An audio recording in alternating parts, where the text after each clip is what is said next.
الله والصلاة والسلام على رسول الله سيدنا ومولانا محمد ابن عبد الله وعلى آله وصحبه ومن والاه لا حول ولا قوة إلا بالله سبحانك لا علم لنا إلا ما علمتنا إنك أنت العليم الحكيم رب اشرح لي صدري ويسر لي أمري واحلل عقدة من لساني يفقهوا قولي. Amma ba'd, segala puji kita panjatkan kepada Allah Subhanahu wa taala. Di malam hari ini kita kembali dapat berkumpul untuk mempelajari ilmu agama Allah yang mana dikatakan oleh hadis Nabi sallallahu alaihi wasallam, "Huduru majlisil ilmi afdalu min salati alfi rakaat." Hadir di majelis ilmu seperti kita saat ini adalah lebih baik daripada sholat sunnah 1000 rakaat. Semoga kita semua dengan menghadiri majelis ilmu mendapatkan pahala besar dari Allah Subhanahu wa taala, dan tiada lupa semoga pahalanya disampaikan kepada ahli kubur kita, keluarga kita, orang tua kita. Semoga mereka semua bergembira atas hadiah pahala dan diampuni dosa-dosanya, diterima amal ibadahnya. Amin ya rabbal alamin. Salawat dan salam semoga tercurah kepada Nabi kita Muhammad sallallahu alaihi wasallam beserta seluruh keluarga, para sahabat, tabi'in, tabi'in, dan seluruh orang-orang yang mengamalkan ajaran beliau. Semoga kelak kita semua mendapatkan syafaat beliau, berkumpul dengan beliau di surga Allah Subhanahu wa taala. Amin. Alhamdulillah, sebelum kita memasuki kajian kitab As-Sulam Taufiq karya Abdullah bin Husain bin Qahir yang menjelaskan tentang iman kepada para rasul. Banyak saat ini kita ketemukan, kita lihat tentang kesalahpahaman mengenai ayat-ayat yang secara zahir adalah peringatan kepada Nabi Muhammad SAW. Banyak orang-orang yang menganggap bahwa Nabi Muhammad SAW itu seperti manusia biasa, bisa melakukan dosa, bisa melakukan salah. Padahal ini adalah sesuatu yang salah, karena kita sebagai Ahlus Sunnah wal Jamaah meyakini bahwa para nabi dan rasul itu maksum, dijaga dari perbuatan dosa dan kesalahan oleh Allah Subhanahu wa taala. Sebagaimana Syekh Ahmad Al-Marzuki, beliau menyatakan ismatuhum kasairil malaikah wajibatun wa fadlun malaikah. Ismah, terjaganya para rasul dari kesalahan dan dosa itu seperti para malaikat. Malaikat itu tidak pernah berbuat salah dan dosa, dan begitu pula rasul ini tidak pernah melakukan kesalahan. Bahkan wafadulul malaikat, mereka para nabi dan rasul ini mengungguli para malaikat-malaikat Allah Subhanahu wa taala. Ini yang harus menjadi landasan kita dalam bagaimana menyikapi terhadap para nabi dan rasul. Kemudian banyak yang menggunakan dalil dalam ayat Al-Quran bahwa Nabi Muhammad itu manusia biasa. Dalam Al-Quran menyatakan, "Qul innama ana basyarum mithlukum yuha ilayya annama ilahukum ilahun wahid." Allah Subhanahu wa taala memerintahkan kepada Nabi Muhammad sallallahu alaihi wasallam, "Qul," katakan wahai Nabi Muhammad, "Innama ana basyarun mithlukum." Hanya saja aku ini manusia seperti kalian. Nah, banyak yang memotong ayat ini di sini, memberhentikan ayat ini di ini tempat, padahal itu masih ada lanjutannya. Yuha ilayya, yang diberikan wahyu kepada aku. Perbedaan manusia seperti kita ini adalah kita tidak mendapatkan wahyu, sedangkan beliau para rasul ini mendapat wahyu dari Allah Subhanahu wa taala. Ini menunjukkan bahwa tidak sama. Kita manusia biasa dengan para rasul itu sangat berbeda, meskipun fisiknya secara zahir sama. Tetapi ada yang melebihkan mereka, yuha ilayya, diberi wahyu kepada aku, kata Rasulullah SAW. Jika manusia biasa, tentu Nabi Muhammad tidak mendapatkan wahyu, dan yang dipilih oleh Allah mendapatkan wahyu itu adalah makhluk-makhluk pilihan, tidak sama seperti makhluk kebanyakan. Oleh karena itu tidak boleh kita menyamakan Nabi seperti kita orang-orang biasa. Nabi lebih dari kita. Ayat ini menunjukkan bahwa para sahabat Nabi itu ketika melihat Rasulullah SAW merasa keheranan. Apakah Nabi itu benar-benar manusia? Secara fisik beliau sempurna, kulitnya halus, bau badannya sangat harum meskipun tidak menggunakan minyak wangi. Wajahnya bercahaya, tidak perlu menggunakan lampu ketika berjalan di kegelapan malam. Dari tangannya bisa keluar air yang sangat menyegarkan, bisa menembus 7 lapis. Nah, seperti ini membuat para sahabat itu heran, ini manusia atau bukan? Padahal Nabi itu di tengah-tengah kita, tapi kok tidak seperti kita? Maka Allah menyatakan, "Qul," katakan wahai Nabi Muhammad, menegaskan, "Innama ana basyarun mithlukum yuha ilayya annama ilahukum ilahun wahid." Aku ini ya manusia seperti kalian, mendapatkan kewajiban syariat, mendapatkan hal-hal yang diperintahkan oleh Allah, tapi aku diberi wahyu, dan Tuhan kita adalah satu, ilahun wahid, yaitu Allah Subhanahu wa ta'ala. Nah, jangan sampai kita memberhentikan kesempurnaan ayat itu pada pertengahan. Qul innama ana basyarun mithlukum, hanya itu saja. Itu akan membuat pemahaman yang salah terhadap Nabi Muhammad SAW. Kemudian saat ini kita akan membahas contoh sedikit. Ada 3 ayat yang ini secara zahir banyak disalahpahami, bahwa Allah mengingatkan kepada Nabi Muhammad dalam ayat-ayat ini menunjukkan bahwa Nabi itu berpotensi salah dan melakukan kesalahan, berarti tidak maksum. Karena itu Allah memberikan peringatan, teguran dalam ayat-ayat seperti ini. Nah, ini menunjukkan merendahkan, menistakan kepada Nabi Muhammad SAW. Ini tidak boleh. Makanya kita membahas ini sebelum masuk dalam pembahasan para rasul, untuk tidak salah memahami konteks ayat-ayat yang secara zahir seolah-olah Nabi dan Rasul itu melakukan kesalahan.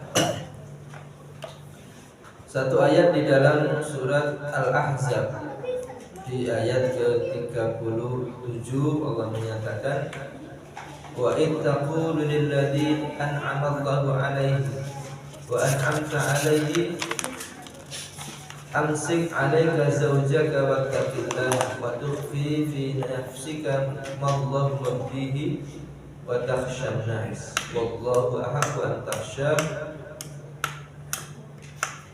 Falamma qadha Zaid minha watara zawwajnakaha likai la yakuna 'alal mu'minina harajun fi azwaji ad'iyaihim idza qadha minhunna watara wa kana amrullahi maf'ula. Ayat ini artinya ketika kamu berkata wahai Nabi Muhammad kepada orang yang Allah telah berikan nikmat kepada dia. Nabi berkata kepada orang yang Allah beri nikmat. Siapa orang tersebut? Yaitu Zaid bin Harithah. Sebelum kita artikan secara lengkap, kita ceritakan dulu tentang kronologi ayat ini.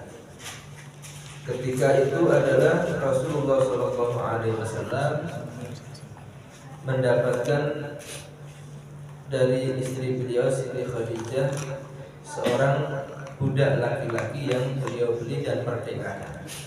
Kemudian diangkat sebagai anak adopsi atau anak angkat. Dan ini sudah lumrah di zaman jahiliyah, orang itu mengadopsi anak ataupun budak. Dan itu juga dilakukan oleh Rasulullah SAW dengan yang bernama Zaid bin Harithah. Sampai-sampai Zaid ini pernah dinisbatkan atau disambungkan kepada Nabi Zaid bin Muhammad. Nah, setelah Zaid ini dewasa, akhirnya dia masuk Islam. Itu mendapatkan hidayah dari Allah. Kemudian Rasulullah membebaskannya juga. Setelah bebas dan menjadi anak angkat Nabi, Zaid ini hendak dinikahkan dengan seorang perempuan Quraisy. Padahal Zaid itu adalah seorang budak hitam, akan dinikahkan oleh Nabi dengan seorang perempuan suku Quraisy, yaitu bernama Zainab bintu Jahsh, sepupu Rasulullah SAW, putri daripada bibi beliau. Nah, ketika Rasulullah datang ke rumah Zainab untuk meminang kepada Zaid bin Harithah, untuk meminang untuk dinikahkan dengan Zaid. Nah, prasangkaan daripada Zainab ini dan juga saudaranya, Nabi itu meminang Zainab untuk beliau sendiri, sehingga Zainab menerima pada awalnya. Bahkan ketika dikatakan oleh Nabi, kamu aku pinang untuk anak angkatku Zaid. Nah, mendengar itu Zainab ini menolak pada dasarnya, karena tidak kufu atau tidak setara, tidak sepadan antara perempuan Quraisy bangsawan dengan budak yang hitam. Tapi karena itu adalah perintah Allah, perintah Rasulullah, seorang Zainab ini yang salihah, taat, dan akhirnya mau menikah dengan Zaid. Nah, dalam perjalanan rumah tangganya, Zaid ini mendapati ada yang tidak disenangi pada istrinya Zainab, sehingga dia pada satu waktu mengadu kepada Nabi untuk bolehnya mencerai istrinya, karena ada hal-hal yang tidak disenangi. Tapi Nabi masih menahan, jangan, ya.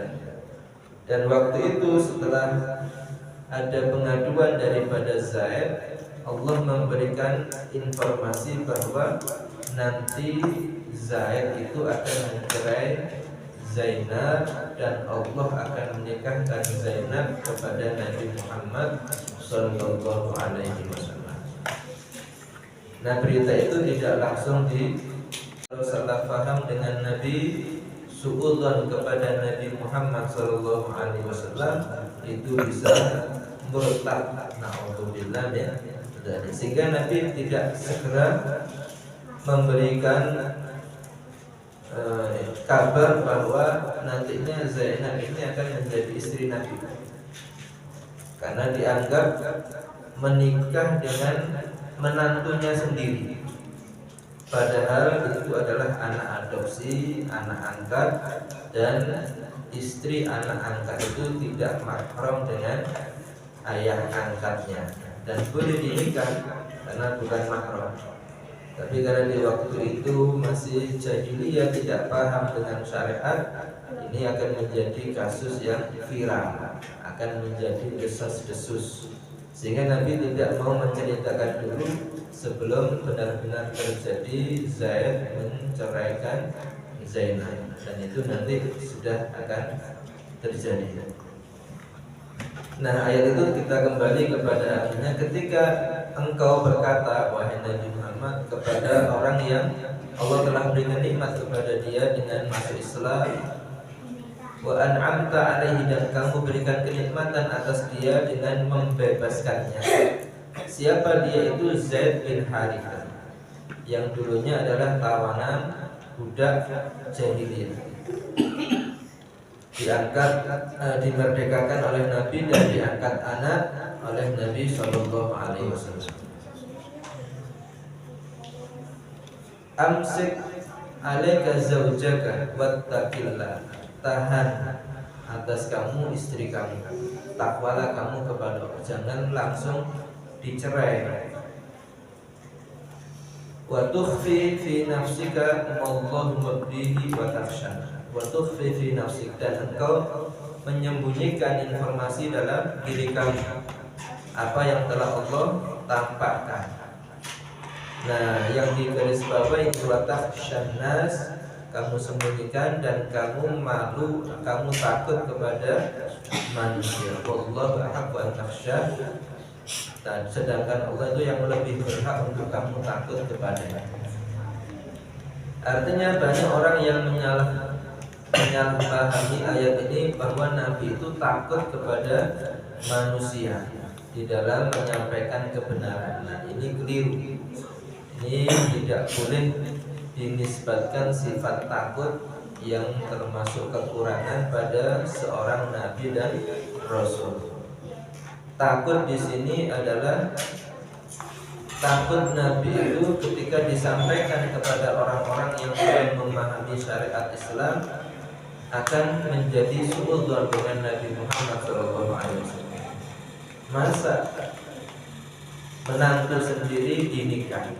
Nah, ini harus punya kebijakan dalam menyampaikan kebenaran agar tidak disalahpahami dan dijadikan suudzon, buruk sangka. Falamma qada Zaid minha waqara, ketika Zaid benar-benar telah selesai daripada Zainab itu, kebutuhan pernikahannya sudah dicerai, zawajnaka, kami Allah menikahkan kepada kamu terhadap Zainab. Likaila yakuna 'alal mu'minina harajun, supaya tidak ada bagi orang-orang Islam kesalahan, dosa di dalam fi azwaji ad'iyaihim idza qada minhunna waqra, jika menikahi kepada istri-istri anak angkatnya, jika mereka sudah menunaikan perceraian, karena amrullahi maf'ul, dan adalah perintah Allah itu yang pasti terjadi. Nah, itu artinya di sini kita kembali kepada bahwa Nabi Shallallahu Alaihi Wasallam itu tidak melakukan kesalahan, tapi itu adalah metodologi, cara untuk bagaimana menyampaikan kebenaran itu dengan orang-orang yang belum mengerti. Caranya harus dengan yang terbaik, dengan pengaturan. Dalam ayat ini menunjukkan juga bahwa seorang Zainab itu meskipun tidak setuju dengan akan dinikahkan kepada seorang budak, tapi ketika itu adalah perintah Allah dan Rasul, dia harus laksanakan. Dan itu sudah dijelaskan di ayat yang sebelumnya, ayat ke-36, wa maka lil mu'minin wa lil mu'minatin idza qadallahu wa rasuluhu amran ayyakuna lahumul khiyaratu min amrihim. Tidak ada bagi orang beriman, laki-laki dan perempuan, jika sudah menentukan Allah dan Rasulnya satu perkara, dia lebih memilih kepada urusan sendiri. Ini wa may ya'sillaha wa rasulahu faqad dhalla dhalalan mubin. Siapa orang maksiat kepada Allah dan Rasulnya, dia telah sesat dengan kesesatan yang nyata. Ini hendaknya menjadi contoh bagi kita.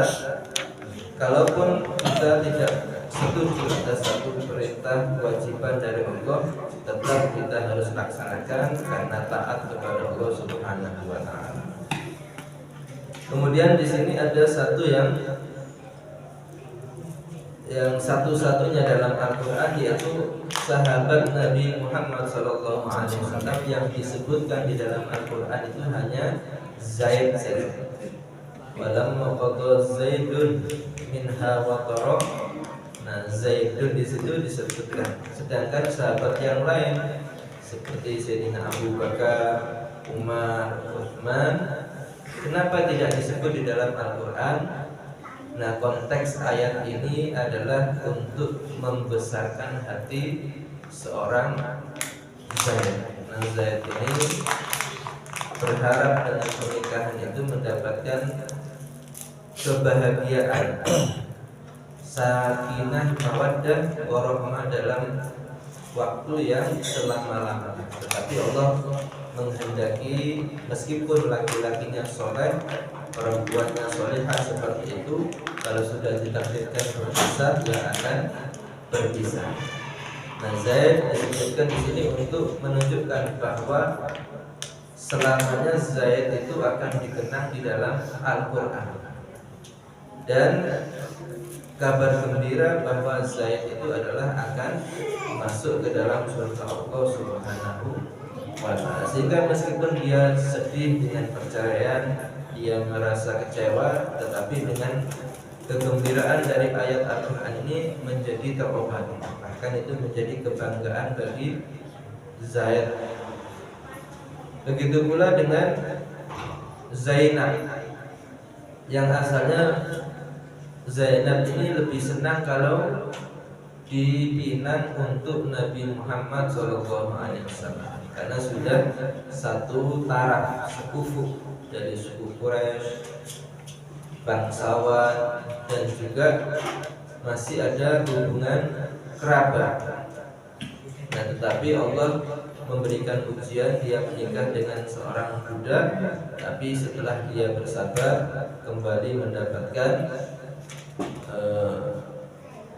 nikmat yang besar, yaitu menjadi salah satu istri Nabi Muhammad SAW. Kemudian setelahnya dari ayat ke-37, maka na'alan nabi min harajin fima faradallahu lahu sunnatullahi fil ladina khalau min qabl wa kana amrullahi qadaran maqdura. Tidak ada bagi Nabi itu daripada dosa fima faradallahu lahu, di dalam apa yang Allah telah mewajibkan kepada beliau sallallahu alaihi wasallam. Apa yang diwajibkan di situ yaitu menikah dengan Zainab. Padahal Nabi sudah menikah sebelumnya. Nah, di sini Allah menegaskan bahwa yang dilakukan Nabi menikah lebih dari satu itu bukan dosa. Itu adalah maka ala nabi min haraj, tidak ada dosa, dan itu khususnya bagi Nabi SAW. Bukan seperti tuduhan orang-orang kafir, orang Yahudi yang menghina dengan Nabi Muhammad karena memiliki istri yang banyak. Bahkan nabi-nabi sebelumnya, Nabi Dawud alaihissalam itu memiliki 100 istri. Nabi Sulaiman alaihissalam memiliki 700 istri. Maka itu bukan hal yang aneh bagi seorang nabi dan rasul, sepanjang itu adalah perintah Allah, dia wajib melakukan.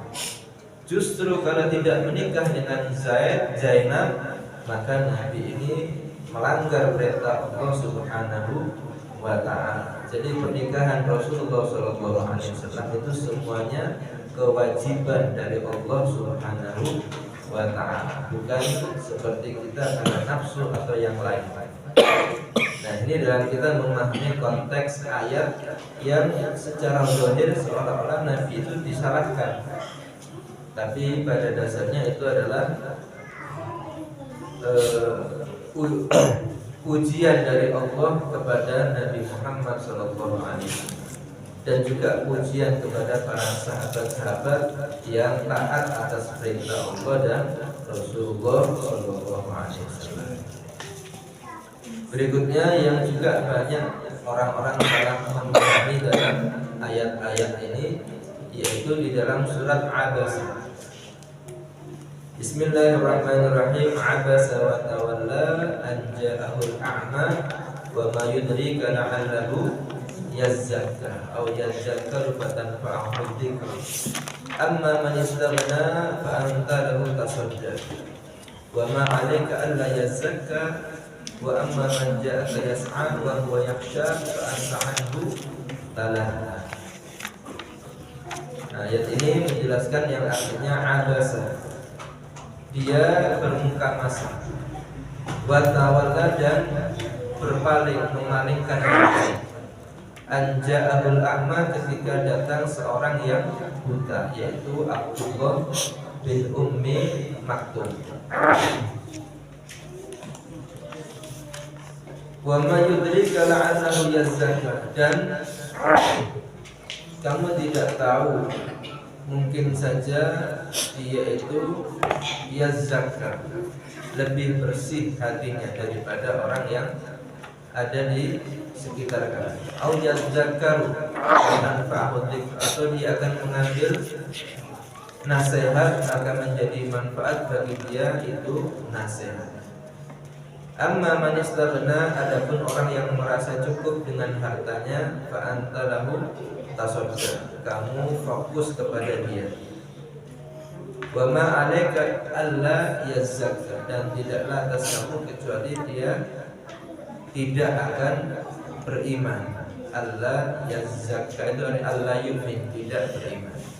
Wa amma man yas'a wa huwa yakhsha fa anta anhu talaha, adapun orang yang datang kepada kamu dan dia takut kepada Allah, fa anta anhu talaha, maka kamu justru sibuk daripada dia. Nah, secara zahir ayat ini menjelaskan saat itu Rasulullah SAW sedang mendapati tamu pembesar-pembesar Quraisy yang masih kafir. Di antaranya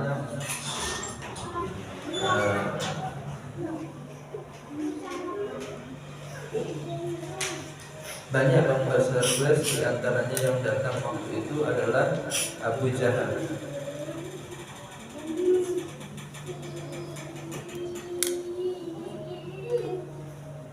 Ada juga Abbas bin Abdul Muttalib, dan banyak lagi pembesar-pembesar Quraisy, Utbah wa Syaibah ibn Rabi'ah, Abu Jahal, kemudian Umayyah bin Khalaf, Walid bin Mughirah. Itu Nabi sedang mengajak mereka untuk masuk Islam.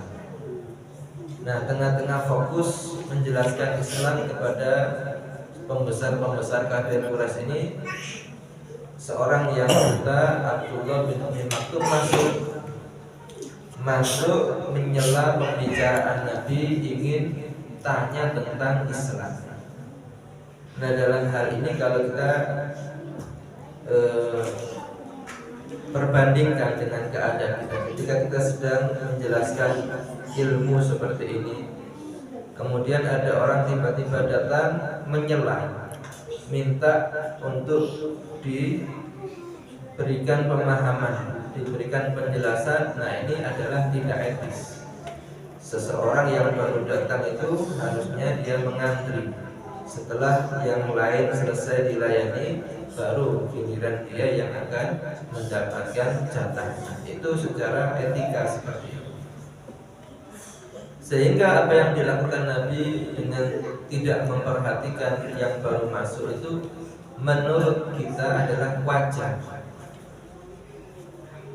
maka itu bukan berarti Nabi bermuka masam kepada Ibnu Ummi Maktum. Bahkan di sini dikatakan dalam tafsir Shafi'i, mereka itu orang-orang pembesar suku Quraisy ketika didakwahi oleh Nabi Muhammad SAW itu hanya mengejek saja. Bahkan ketika Abdullah bin Ummi Maktum datang, justru mengejek. Sesungguhnya yang mengikuti kamu itu hanya orang-orang rendahan. Ini ada orang buta, ada budak-budak, ada orang-orang fakir miskin, itu yang ikut kamu, yang masuk Islam. Sedangkan kita, para pembesar kafir Quraisy ini tidak mungkin akan masuk Islam. Maka di situ Nabi akhirnya yang asalnya semangat kepada berdakwah kepada tokoh-tokoh kafir Quraisy, akhirnya Nabi Abbas bermuka masam itu kepada tokoh-tokoh Quraisy ini yang menghina Nabi, dan juga watawala berpaling, yang akhirnya lebih memberikan penjelasan kepada Abdullah bin Ummi Maktum. Ini yang dijelaskan dalam kitab Tafsir As-Shafi'i. Jadi Nabi itu bermuka masam bukan kepada seorang buta ini, tapi setelah orang buta ini dan Nabi dihina oleh para pembesar Quraisy, akhirnya Nabi tidak terlalu bersemangat kepada mereka, fokus mendakwai kepada yang baru masuk, yaitu orang buta ini. Nah, itu konteks yang ada di dalam kitab tafsir. Makanya ketika seperti itu tidak boleh Nabi ini dikatakan bermuka masam kepada orang yang akan masuk Islam, yaitu Abdullah bin Ummi Maktum. Bukan seperti itu konteksnya. Ini perlunya kita mempelajari Al-Quran itu dengan tafsir dari para ulama, tidak membaca dengan terjemah.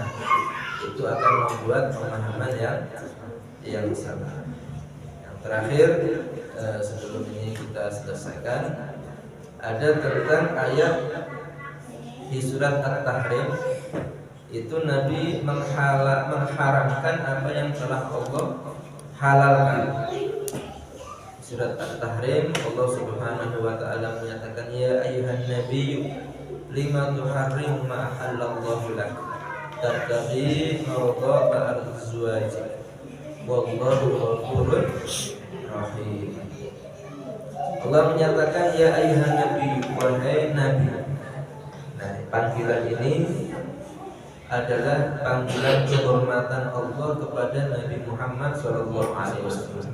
Tidak ada nabi selain Rasulullah SAW dipanggil di dalam Al-Quran dengan julukan seperti Nabi. Semuanya kebanyakan dipanggil dengan nama. Ya Adam, ya Ibrahim, ya Yahya, ya Isa. Semuanya langsung nama.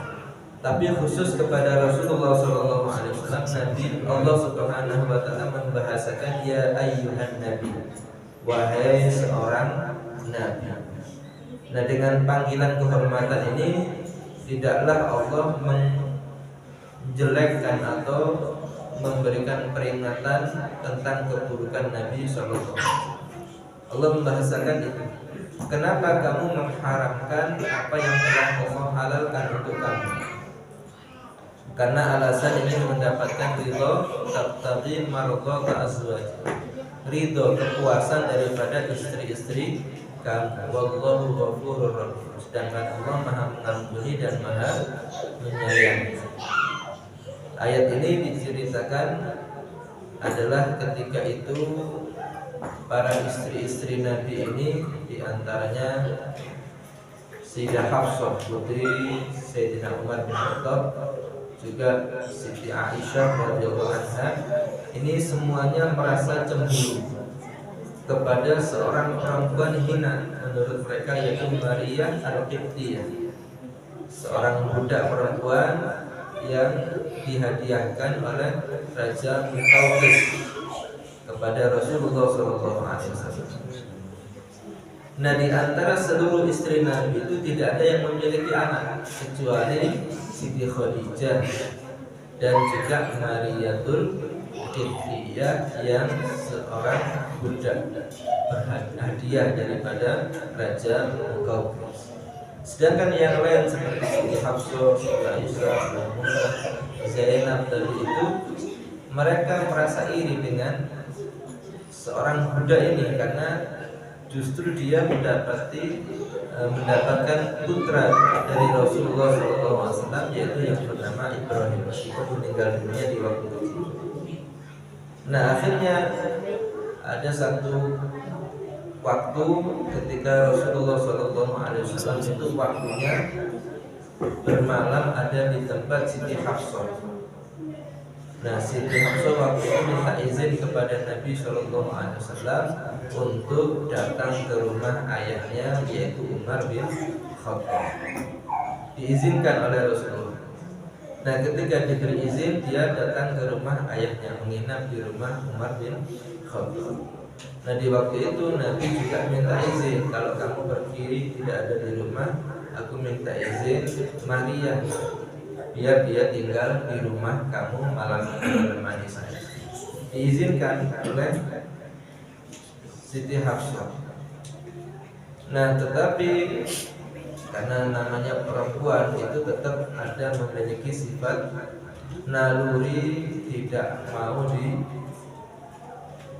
madu dan sebagainya. Sehingga ketika datang Siti Hafsah dari rumah Umar bin Khattab ayahnya, ternyata tidak menginap di situ, melihat Nabi dan Maria Qibtiyah ada di rumahnya, sehingga bahasa kita itu ngambek, sehingga Nabi untuk menghibur Siti Hafsah itu mengatakan bahwa Nabi tidak akan lagi